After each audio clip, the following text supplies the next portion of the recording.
Olá pessoal, tudo bem? Eu sou Cristian Staduni, juiz do trabalho, exerço a judicatura no Tribunal Regional do Trabalho da 24ª Região aqui no Mato Grosso do Sul. Sou juiz desde 98 e o tema da nossa aula de hoje será sobre o Poder Judiciário, a estrutura do Poder Judiciário na Constituição da República Federativa do Brasil, tratado lá a partir do artigo 92 da Constituição, ok? Bom, inicialmente vamos falar sobre os órgãos que compõem o Poder Judiciário. Aí na tela de vocês eu vou alternar entre a minha imagem e a imagem de um aplicativo chamado MindMaster, que eu vou utilizar como apoio para a aula de vocês e que vou disponibilizar também ao final o nosso mapa mental, que vai ajudá-los a entender melhor a aula e também entender essa estrutura do Poder Judiciário. Então, de vez em quando, em vez de olhar aqui diretamente para a câmera, eu vou dar uma olhadinha para a tela do meu computador, que será compartilhada com vocês aí que estão assistindo a palestra, ok?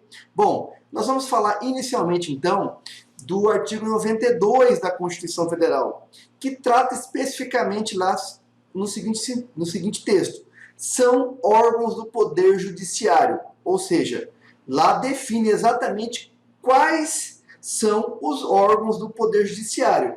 Por que eu estou dando ênfase nisso? Porque há muita confusão em alguns órgãos que se pensa ser do Poder Judiciário e não são. Ao final, nós vamos esclarecer mais sobre esse assunto.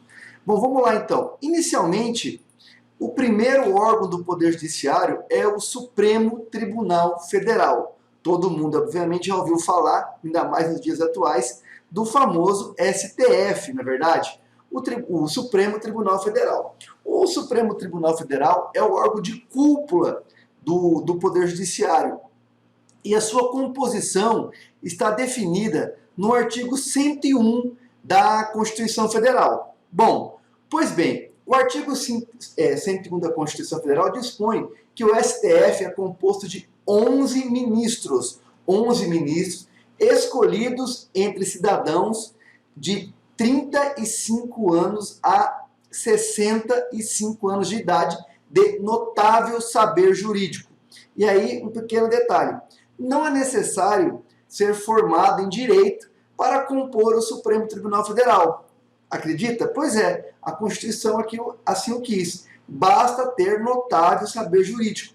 O STF, inclusive, já teve ministros que não tinham formação jurídica específica, atestada com diploma. Eles tinham notável saber jurídico, mas não eram formados em direito, ok? Bom, o Supremo também tem, pela Constituição, definido uma competência, ou seja, onde ele vai atuar e em que casos ele vai atuar, porque o Supremo não pode atuar em todos e qualquer caso, apenas, então, somente naqueles limites e competências definidos pelo artigo 102 da Constituição Federal. Lá está especificamente toda a discriminação das competências de julgamento do Supremo Tribunal Federal. Eu não vou falar todas, mas principalmente ela julga em infração penal comum o presidente da República, por exemplo. O Supremo também julga as ações diretas de inconstitucionalidade e as ações declaratórias de constitucionalidade de leis, as famosas ADIs e ADCs, ADI e ADC. Então, essa é a competência do Supremo. E o Supremo julga principalmente o conhecido recurso extraordinário. O Supremo, uma causa civil, por exemplo, você começa com uma ação ordinária, cabe uma apelação para o Tribunal de Justiça, depois, eventualmente, pode caber um recurso especial para o STJ e, em certos casos de afronta à Constituição, o recurso extraordinário para o Supremo Tribunal Federal. Bom, então o nosso órgão de cúpula é o famoso STF. Bom, continuando então a nossa aula, um outro órgão que pouca gente sabe que é órgão do Poder Judiciário é o Conselho Nacional de Justiça. Pois é, o famoso CNJ, que está disciplinado no artigo 103 A e B da Constituição, melhor dizendo, 103B da Constituição Federal, o Conselho Nacional de Justiça ele é composto de 15 membros com mandato de 2 anos, sendo admitida uma recondução para conselheiro do Conselho Nacional de Justiça. A competência do conselheiro e do CNJ está disciplinada no artigo 103B, parágrafo 4º da Constituição Federal. Basicamente, compete ao Conselho zelar pela autonomia do Poder Judiciário, zelar pela observância do artigo 37 da Constituição Federal, julgar as reclamações e as representações contra os juízes, né? Isso é uma verdade. O Conselho Nacional, se você como advogado tiver alguma reclamação administrativa, de falha funcional ou de atraso de produção de decisão de evento do juiz, você pode entrar com uma representação no Conselho Nacional de Justiça. O Conselho também edita normas que regulamentam toda a atividade do Poder Judiciário. Um exemplo, o Conselho Nacional de Justiça disciplinou a utilização do processo judicial eletrônico, por exemplo, o famoso PJE, Processo Judicial Eletrônico. Então, existem várias normas que o Conselho Nacional de Justiça edita com força de lei e que devem ser observadas. Então, o CNJ é um órgão do Poder Judiciário também. Um outro órgão do Poder Judiciário é o Superior Tribunal de Justiça, o STJ, Superior Tribunal de Justiça. Não vai me dizer Supremo Tribunal de Justiça, tá ok? É STJ, Superior Tribunal de Justiça. A composição do STJ está disciplinada no artigo 104 da Constituição Federal e lá disciplina que o STJ será formado por 33 ministros. 33 ministros. A sua competência está no artigo 105 da Constituição Federal. Um leque enorme de competências jurisdicionais. Principalmente, julgar os recursos especiais. O recurso especial, lembra que eu falei? Uma causa civil julgada inicialmente na justiça comum, uma ação ordinária, eventualmente a parte que perdeu a decisão pode entrar com uma apelação para o Tribunal de Justiça e, dependendo da situação, você pode entrar com um recurso especial para o STJ. E fazendo um paralelo com a Constituição Federal, o STJ julga também em crimes comuns o governador de estado. O STF julga o presidente da República e o STJ o governador de estado, entendeu? Então nós temos o já falamos o STF, o Conselho Nacional de Justiça e o STJ, ok? Um outro órgão do Poder Judiciário são os tribunais regionais federais e os juízes federais. E aqui um detalhe, não são as varas federais que são órgãos, são os juízes federais. Preste atenção, principalmente para concurso público também. Órgão do Poder Judiciário são os tribunais regionais federais e os juízes federais, não as varas federais, ok? A Justiça Federal, como é conhecida, ela está disciplinada lá no artigo 106 da Constituição Federal. Como eu falei para vocês, eu estou disponibilizando em algum momento a tela do meu computador para que vocês também tenham uma disciplina do mapa mental utilizado nesta aula. Então está constando lá no artigo 106. São órgãos da Justiça Federal, os tribunais regionais federais e os juízes federais. Os tribunais regionais federais, atualmente nós temos 5 TRFs. Está em tramitação, está em discussão a criação de mais 2 TRFs. Mas no momento temos apenas, então, somente 5 tribunais regionais federais no Brasil. Primeira, segunda, terceira, quarta e quinta região. Os tribunais regionais federais compõem no mínimo 7 juízes. que atualmente, por força de normas internas, são conhecidos como, são chamados de desembargadores federais. Mas pela Constituição, o termo desembargador não é utilizado para os juízes dos tribunais regionais federais, nem para os juízes dos tribunais regionais do trabalho. Mas ficou uma praxe, inclusive as normas internas dos tribunais denominam aqueles juízes que compõem os seus quadros, no segundo grau, de desembargadores, da mesma forma que são nos tribunais de justiça dos estados. Os tribunais regionais federais, então, serão compostos no mínimo 7 desembargadores com mais de 30 e menos de 65 anos de idade quando da nomeação. Tá tudo certo? A competência dos tribunais regionais federais está disciplinada no artigo 108 da Constituição Federal. Basicamente, processar e julgar os recursos das decisões dos juízes federais, ok? As apelações das ações propostas na Justiça Federal e julgadas pelos juízes federais. Tem outras competências, mas basicamente o TRF é julgar em igual de recurso as causas decididas pelos juízes federais. E qual a competência dos juízes federais? E isso é muito importante. Basicamente, os juízes federais têm como competência apreciar e julgar as causas que a União, suas entidades autárquicas, as empresas públicas federais façam parte. E também, por exemplo, as causas de direitos indígenas.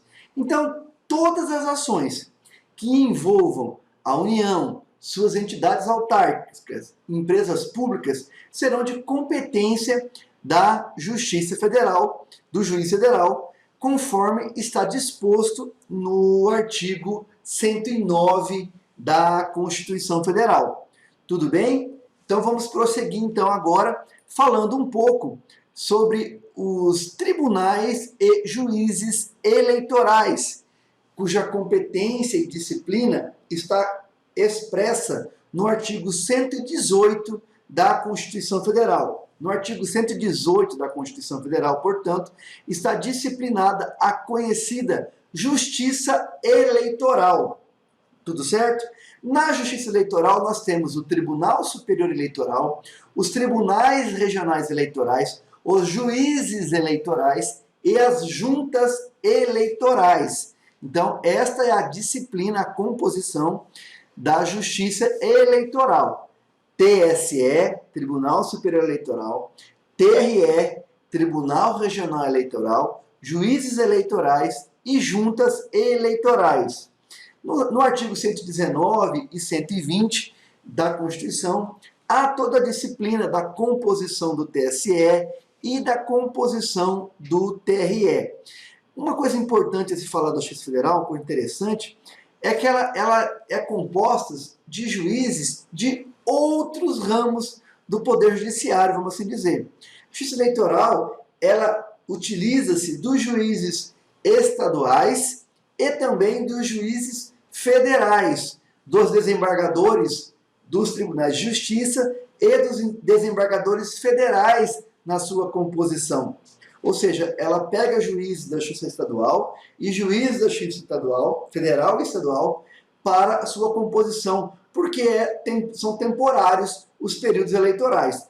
As únicas composições fixas da Justiça Eleitoral são os seus servidores, que prestam concurso e têm nomeação, tudo certinho, específica para os tribunais regionais eleitorais e para as sessões eleitorais. Correto? Então, o quadro fixo da Justiça Eleitoral é apenas, então, somente com relação aos seus servidores e não com relação aos seus juízes. Correto?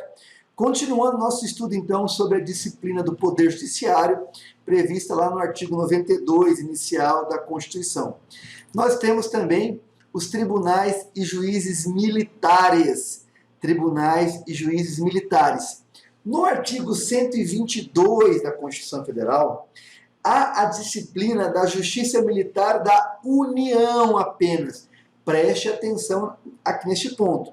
No artigo 122, nós temos apenas a disciplina da Justiça Militar da União, que é o Superior Tribunal Militar e os tribunais e juízes militares, correto? Então, neste artigo 122, não está disciplinando a Justiça Militar dos Estados, mas para frente nessa aula nós vamos esclarecer essa diferença. O STM é composto de 15 ministros e vários deles vêm da carreira militar, são oficiais generais da Marinha, oficiais generais do Exército e oficiais generais da Aeronáutica, todos da ativa, tá certo? E do posto mais elevado da carreira, correto? E também entre civis, nomeados pelo presidente, entre advogados e também membros do Ministério Público, como também é a composição dos tribunais em geral. Então, o STM, neste caso, é para apreciar as causas da Justiça Militar referente apenas, então, somente às infrações que envolvam membros das Forças Armadas da União, Exército, Marinha e Aeronáutica, correto? Continuando, então, outro órgão da Justiça é os tribunais de justiça dos estados e do Distrito Federal. Então, aqui nós chegamos ao conhecido Poder Judiciário Estadual, aquele que você já está cansado de saber, que são as varas cíveis, as varas criminais, né? As varas que estão no dia a dia aí daqueles que advogam, da população, que tem mais contato, né, com os crimes comuns, com as execuções de cheque, com as separações familiares, divórcios, adoção, são tratados pela Justiça dos Estados, que são lá órgãos do Poder Judiciário, tribunais e Justiça dos Estados. E o artigo 125 da Constituição disciplina que os estados organizarão a sua justiça. Então, o Poder Judiciário Estadual é organizado por cada estado, tendo sempre que haver um paralelismo entre as disciplinas e competências e composições do Poder Judiciário Federal e o Poder Judiciário Estadual. E aqui está prevista a criação da Justiça Militar Estadual. Lembra que eu disse que é diferente, que a Justiça Militar da União não abrangia apenas tão somente ações que envolvessem diretamente Exército, Marinha e Aeronáutica? Por quê? Porque aqui, na Justiça Militar Estadual, é que serão apreciados casos envolvendo policiais militares e bombeiros, por exemplo. Bom, agora vamos falar sobre a Justiça do Trabalho. Bom, são órgãos da Justiça do Trabalho: o Tribunal Superior do Trabalho, os Tribunais Regionais do Trabalho e os Juízes do Trabalho. Como eu alertei quando disse sobre o Tribunal Regional Federal e juízes federais, aqui também o órgão da Justiça é o Juiz do Trabalho e não a Vara do Trabalho. Atenção para esse detalhe, principalmente para quem vai estudar para concurso público, né? Porque é uma matéria que pode cair e derruba, pode cair não, cai e derruba muita gente. O órgão da Justiça Federal e o órgão da Justiça do Trabalho não é a Vara do Trabalho ou a Vara Federal, é o Juiz Federal ou o Juiz do Trabalho.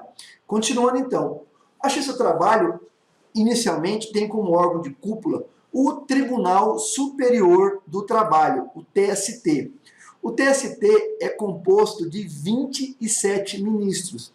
Então, temos 27 ministros, com este nome, ministro mesmo, que são os juízes do Tribunal Superior do Trabalho. A Constituição diz que a lei disciplinará sobre a competência do Tribunal Superior do Trabalho. E tem a lei disciplinando mesmo essa competência, mas tem como norte, como não haveria de deixar de ser, o famoso artigo 114 da Constituição Federal. Por que eu digo famoso artigo 114? Porque é o artigo que disciplina toda a competência da Justiça do Trabalho como um todo. Ali no artigo 114 está amplamente e especificamente designado quando a competência sairá da justiça comum, seja ela federal ou estadual. Então, tudo que não estiver especificamente ali não é de competência da Justiça do Trabalho. Tem que estar especificamente colocado no artigo 114 ou em lei específica dizendo que compete à Justiça do Trabalho apreciar isso. Por quê? O inciso 9º do artigo 114 está expresso lá que também competirá à Justiça do Trabalho outras controvérsias decorrentes da relação de trabalho na forma da lei. Ou seja, a lei pode outorgar, em algumas situações, competência para a Justiça do Trabalho apreciar a questão. Tá bom? Então vamos primeiramente, antes de voltar a falar do TST, falar um pouco sobre o artigo 114 da Constituição.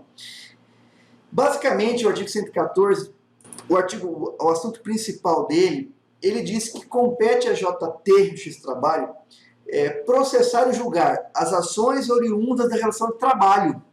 Então, tudo que for relação de trabalho é competência da Justiça do Trabalho. E aqui um detalhe. Relação de trabalho não é sinônimo de relação de emprego. Relação de emprego, aquela disciplinada pela consolidação das leis do trabalho, a CLT.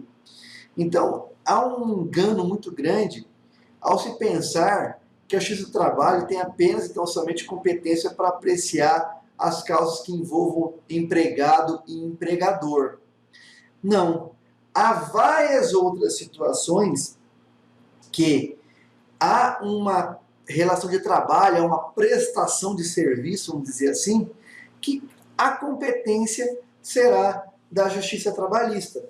Vou dar um exemplo bem simples e bem claro. Você contrata um pintor para fazer um serviço de pintura no seu apartamento e combina com ele pagar R$1.000 pela pintura durante 4 dias de 4 quartos daquele apartamento. E por algum motivo, há um desentendimento, ele só pinta 3, você acha que só deve pagar 600, ele acha que tem que pagar 800. Quem é o competente para resolver essa demanda?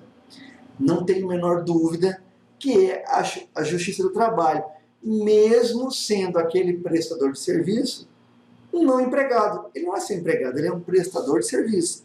E houve uma divergência. A Justiça do Trabalho vai apreciar essa questão, ok? Uma outra competência da Justiça do Trabalho clara, isso porque envolve diretamente a prestação de serviço, é em relação ao direito de greve, né? Quem nunca viu, foi pegar um ônibus para ir para a escola, para ir para o trabalho, está em greve os motoristas de ônibus. Quem que resolve isso? Essa disputa entre os trabalhadores é um grupo, né? Um grupo contra os donos das empresas. É a Justiça do Trabalho, através de uma ação conhecida como dissídio coletivo. Então, nesse caso, essa competência também é da Justiça do Trabalho. Uma outra competência da Justiça do Trabalho são as ações relativas às penalidades administrativas impostas pela União. Por exemplo, uma empresa mantém um empregado sem registro. O órgão de fiscalização da União, antigamente era o Ministério do Trabalho e Emprego, que foi extinto, né? Mas e as suas atribuições passaram para o Ministério da Economia, multa aquela empresa porque estava mantendo um empregado sem registro. Mas a empresa fala assim, não, ele não era meu empregado, ou tem alguma justificativa para tanto. Para ela desconstituir este auto de infração, ela vai ter que entrar com uma ação na Justiça do Trabalho.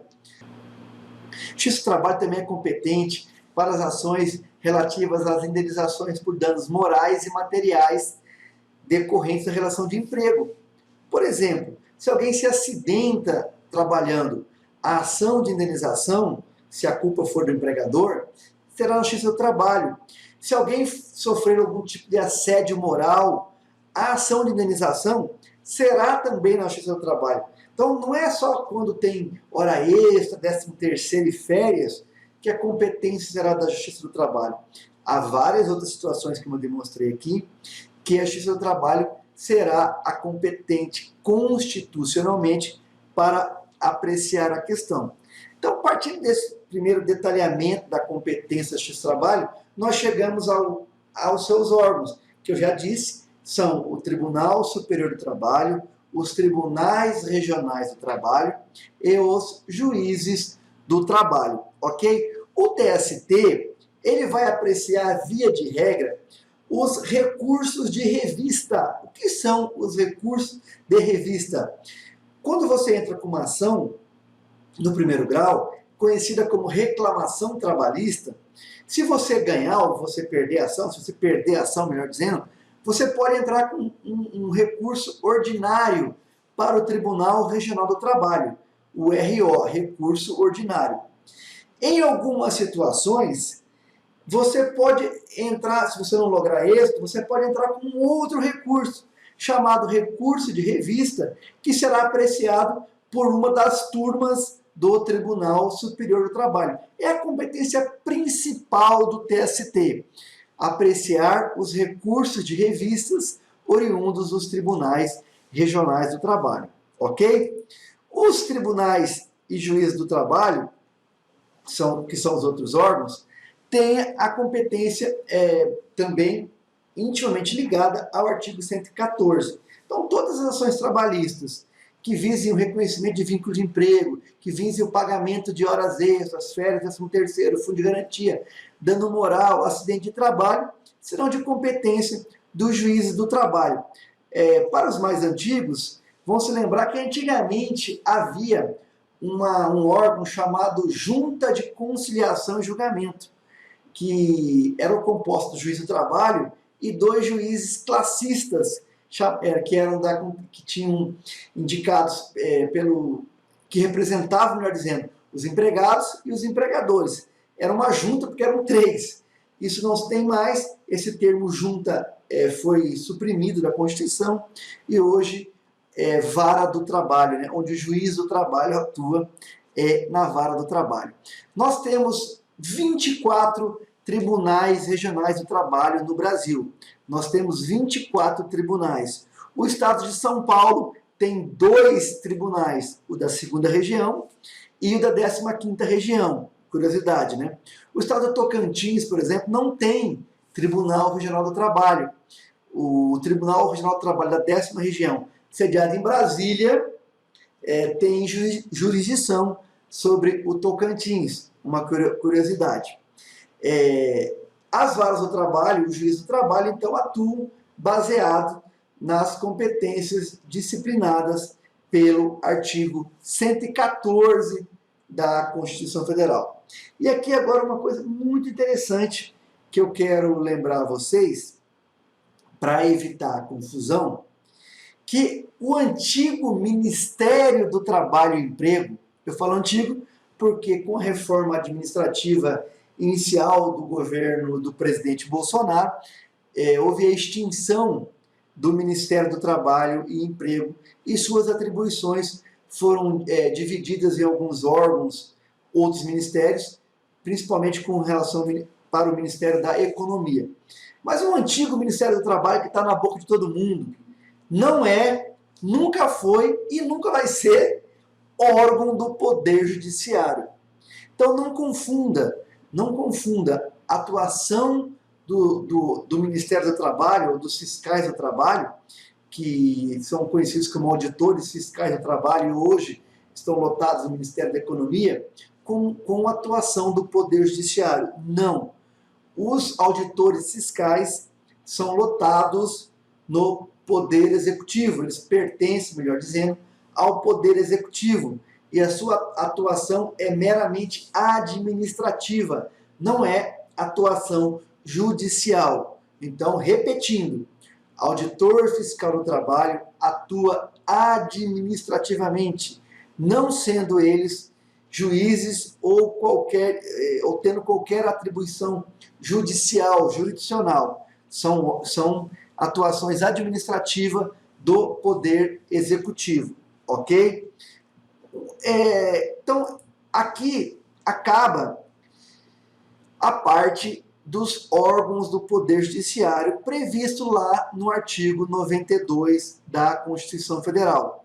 Repetindo então quem são os órgãos do Poder Judiciário: o STF, o Conselho Nacional de Justiça, o Superior Tribunal de Justiça, o Tribunal Superior do Trabalho, os Tribunais Regionais Federais e Juízes Federais, os Tribunais e Juízes do Trabalho, os Tribunais e Juízes Eleitorais, os Tribunais e Juízes Militares, os Tribunais e Juízes dos Estados e do DF e territórios que nós não temos mais hoje. Repetindo, o Ministério do Trabalho não é órgão do Poder Judiciário e as atuações dos auditores fiscais são atuações do Poder Executivo, administrativas, portanto, ok? Mas não poderia deixar de falar de dois órgãos que não são do Poder Judiciário, mas estão intimamente ligados a este, que tem funções essenciais à Justiça. Um deles é o Ministério Público. Pois é, o Ministério Público também muitos confundem como sendo órgão do Poder Judiciário. Pela Constituição, não é o Ministério Público, não faz parte do Poder Judiciário. E o Ministério Público, só para a gente se situar, ele basicamente é dividido em dois, digamos. O Ministério Público dos Estados e o Ministério Público da União. O Ministério Público dos Estados são os promotores e os procuradores de justiça. Os promotores atuam nas varas cíveis e criminais e os procuradores de justiça atuam nos tribunais de justiça. O Ministério Público da União, por sua vez, é subdividido, digamos, em Ministério Público do Trabalho, em Ministério Público Federal, em Ministério Público Militar e em Ministério Público do Distrito Federal e Territórios. Porque há o TJDF, que não obstante apreciar causas comuns, vamos dizer assim, da justiça comum, ele é o órgão do Poder Judiciário da União, de acordo com a Constituição Federal, né? O Ministério Público, o Poder Judiciário do DF. O Ministério Público do Trabalho atua na Justiça do Trabalho. Uma das ações principais do Ministério Público do Trabalho são as ações civis públicas, que são basicamente ações que visam tutelar direitos individuais, homogêneos ou coletivos. Quando a lesão é grande, a lesão provocada por alguém abrange um número determinado de trabalhadores, ou mesmo determinados, mas que são casos rumorosos, casos que não há um único interesse envolvido, bem claramente disciplinado na lei da ação civil pública. Então o Ministério Público do Trabalho é um parceiro muito importante da Justiça do Trabalho, mas não é órgão dela. Aí tem o Ministério Público Federal, que é a Procuradoria da República, né? São os procuradores da República. Eles atuam na Justiça Federal, no Juizado Federal e no Tribunal Regional Federal. São os procuradores da República, ok?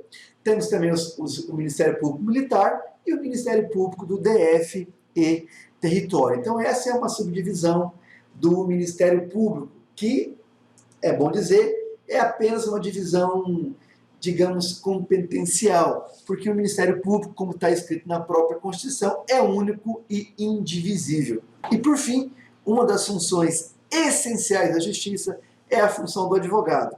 Por isso, aliás, está expressamente consignado no artigo 133 da Constituição Federal que o advogado é indispensável à atuação da Justiça. E não tenho a menor dúvida disso. Sem uma advocacia forte, uma advocacia atuante, uma advocacia competente, é praticamente impossível mesmo se trabalhar de forma correta, de forma a se encontrar uma justiça que todos almejam. Mas, lembrando, um detalhe importantíssimo, o STF já validou, em certos casos, a possibilidade de existir um processo judicial, mesmo diante do artigo 133, sem a presença do advogado.